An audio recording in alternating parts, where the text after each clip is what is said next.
نحمده ونصلي ونسلم على رسوله الكريم اما بعد فاعوذ بالله من الشيطان الرجيم بسم الله الرحمن الرحيم قال الله تبارك وتعالى في القرآن المجيد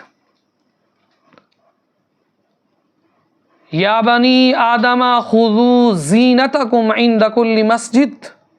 وکلوا واشربوا ولا تسرفوا انہ لا يحب المسرفین صدق اللہ العظیم۔ سامعین و ناظرین، آج کے درس کے اندر ہماری گفتگو کا عنوان ہے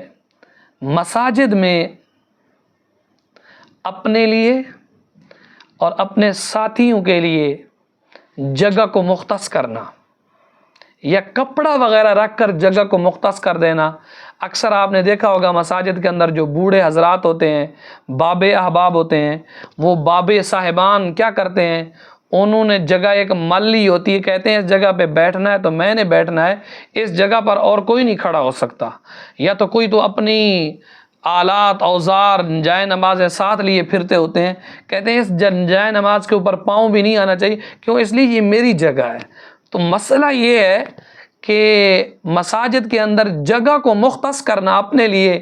یہ کیسا ہے؟ یاد رکھیے، نماز میں اپنے یا کسی دوسرے شخص کے لیے مسجد میں جگہ مخصوص کرنا مکروہ ہے۔ سنن نسائی کی حدیث ہے، حضرت عبد الرحمن بن شبل رضی اللہ تعالیٰ عنہ سے مروی ہے کہ سرکار علیہ الصلوۃ والسلام نے نماز میں 3 باتوں سے منع فرمایا ہے۔ نمبر 1، کوے کی طرح ٹھونگ مارنا، یعنی سجدے جلدی جلدی کرنا، جیسے لوگ ٹکریں لگاتے ہیں، جلدی جلدی کرتے ہیں، ایک سجدے کے اندر تسبیحیں پوری نہیں ہوئی ہوتی، پہلے اٹھ کے بیٹھتے ہیں اور بیٹھتے بھی نہیں ہیں، پھر جاتے ہی فوراً سجدے میں چلے جاتے ہیں، اسی طرح رکوع میں جھکتے ہی ہیں، پھر کھڑے ہو جاتے ہیں، سمیع اللہ لمن حمیدہ کہہ دیتے ہیں، یعنی ٹھونگے مارتے ہیں۔ تو میرے نبی نے کوے کی طرح ٹھونگے مارنے سے منع فرمایا ہے، یعنی جلدی جلدی سجدہ کرنا، پیشانی زمین سے ٹکرائے اور مقدار سنت 3 تسبیحات پڑھنے سے پہلے اٹھ جائے۔ نمبر 2، درندے کی طرح پاؤں بچھا کر بیٹھنا، اور مسجد میں کوئی شخص جگہ مقرر کر لے جیسے اونٹ جگہ مقرر کر لیتا ہے، ٹھونگے مارنا، درندے کی طرح پاؤں کو بچھا کر بیٹھ جانا، مسجد میں کوئی شخص اپنے لیے جگہ کو مقرر کر لینا، ان 3 باتوں سے میرے نبی مکرم صلی اللہ تعالیٰ علیہ وسلم نے منع فرمایا۔ فتاوی عالمگیری کے اندر ہے، جس کو فتاوی تطارخانیہ کہا جاتا ہے، وَيُكْرَهُ لِلْإِنسَانِ أَن يُخَصَّ بِنَفْسِهِ مَكَانًا فِي الْمَسْجِدِ يُصَلِّي فِيهِ كَذَا فِي التَّطَارخانِيَّةِ۔ کسی شخص کا مسجد میں اپنے لیے کوئی جگہ خاص کر لینا کہ وہیں میں ہی نماز پڑھوں گا، فرمایا یہ مکروہ ہے۔ لہذا مسجد میں نہ کسی کا اپنے لیے پہلے سے جگہ مختص کرنا درست ہے، نہ دوسرے کے لیے، اس سے اپنے لیے یا دوسرے کے لیے تعلی یعنی اپنے آپ کو بڑا سمجھنے کا ایک اثر پیدا ہوتا ہے، غرور کی ایک جھلک نظر آتی ہے، اور نماز کے من جملہ مقاصد شرعیہ میں بندے میں عجز و انکساری پیدا کرنا ہے۔ نماز تو ہے ہی بندے کو عاجز بنانے کا نام، لیکن انسان جائے مسجد میں نماز پڑھنے کے لیے، وہاں آ کر اپنی چودراہٹ دکھاتا رہے کہ جی میں چودھری ہوں، لہذا صف اول کے اندر میں بیٹھوں گا، اس جگہ کے اوپر اور کوئی نہیں کھڑا ہو سکتا، یہ بالکل ناجائز ہے۔ اور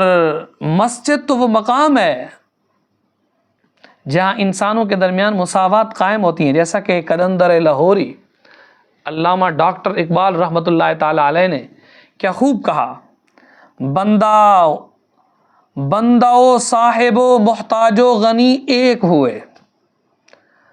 بندہ و صاحب و محتاج و غنی ایک ہوئے،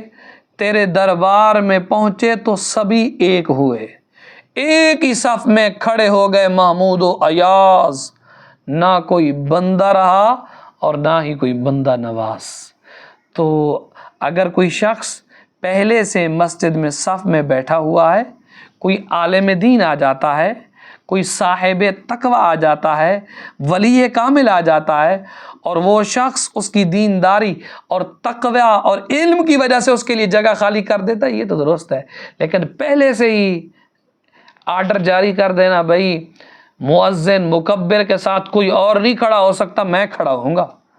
چاہے سب سے آخر میں آئے، تو سب سے آخر میں آئے بھائی، آخر میں کھڑا ہو، پہلے تیری کوئی جگہ نہیں بنتی، پہلے جگہ انہی کی بنے گی جو پہلے آئیں گے۔ تو اس لیے مسجد میں اپنے لیے جگہ مختص کر دینا یا اپنے کسی عزیز کے لیے مختص کر دینا، یہ بالکل ناجائز ہے۔